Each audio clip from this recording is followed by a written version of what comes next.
Hi பிரைஸ்லாம் எல்லாருக்கும் வணக்கம். எல்லோரும் எப்படி இருக்கீங்க? நல்லா இருக்கீங்களா? இந்த நாளில் உங்களெல்லாம் சந்திக்கிறதுல ரொம்ப சந்தோஷம். இந்த நாள் என்ன விசேஷம்னா நாள்னு பார்த்தீங்கன்னா என்னுடைய திருமண நாள். கடந்த 17 வருடங்கள் ஏசப்பா கண்ணின் மணி போல பாதுகாத்து இந்த 18வது வருடத்தை காண கிருபை செய்த தேவாதி தேவனை ஸ்தோத்தரிக்கிறேன்.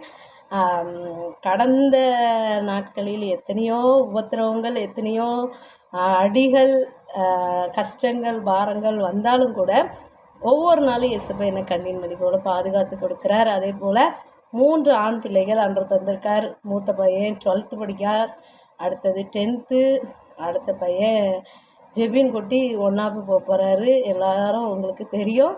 பிள்ளைகளுக்காகவும் என்னுடைய கணவருக்காகவும் ஜெபித்து கொள்ளுங்கள். தொடர்ந்து தமிழ் ஸ்வீட்டி ஸ்டோரி வரும். கொஞ்ச நாள் வராமல் இருந்தது. எதனாலன்னு பார்த்தீங்கன்னா கொஞ்சம் வீடு ஷிஃப்ட் பண்ணுற நிலமையில இருந்தது. அது இல்லாமல் பிள்ளைகள் லீவு, அப்புறம் அடுத்த ஸ்கூலு அப்படி இப்படின்னுட்டு இதுங்கிறதுனால தொடர்ந்து சொல்ல முடியல. இப்போ ஊருக்கு வந்திருக்கேன். ஊரில் நம்ம வீட்டில் இருந்து சொல்கிறேன். தொடர்ந்து ஆதரவு கொடுங்க. அது மட்டும் இல்லாமல் எனக்காக ஜெபித்து கொள்ளுங்க.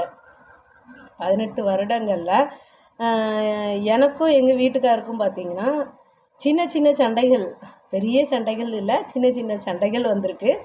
வந்தாலும் கூட ஒரே நிமிஷத்தில் நாங்கள் மறந்துடுவோங்க.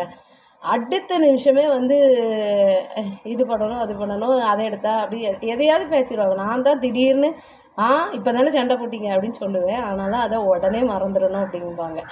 அது எனக்கு ரொம்ப பிடிக்கும். என் வீட்டுக்கார்ட்ட பிடிச்சதே அதுதான். ஏன்னா எங்கள் குடும்பத்துலேயும் சரி, அத்தை மாமா பிள்ளை, எங்கள் நாத்தனார் எல்லார்ட்டனாலுமே சரி, ஏதாவது சின்ன சண்டை வந்தால் கூட அடுத்த நிமிஷமே நாங்கள் மறந்துடுவோம். அதே மாதிரி நீங்களும் விட்டு கொடுத்துருங்க. எந்த பிரச்சனையாக இருந்தாலும் அதை நீங்கள் விட்டு கொடுத்துருங்க. விட்டு கொடுத்தா தான் நம்மளுக்கு குடும்பத்தில் சந்தோஷம், சமாதானம் எல்லாம் வரும். இந்த நாளில் எல்லாரும் எங்களுக்காக ஜெபித்து கொள்ளுங்கள். தொடர்ந்து தமிழ் ஸ்வீட்டி ஸ்டோரி ஒழுங்காக நான் கதை சொல்லணும், அதுக்காகவும் ஜெபித்து கொள்ளுங்கள்.